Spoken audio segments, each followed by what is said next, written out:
Mga idol, ngayon magluluto tayo ng tinola. Ayan yung manok.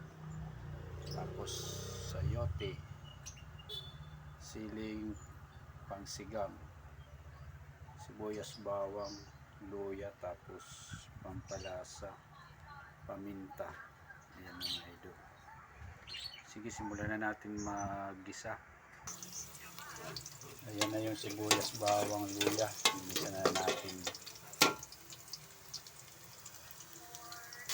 Ngayon mga idol, andyan na yung pampalasa, asin, tas paminta. Haluin na natin.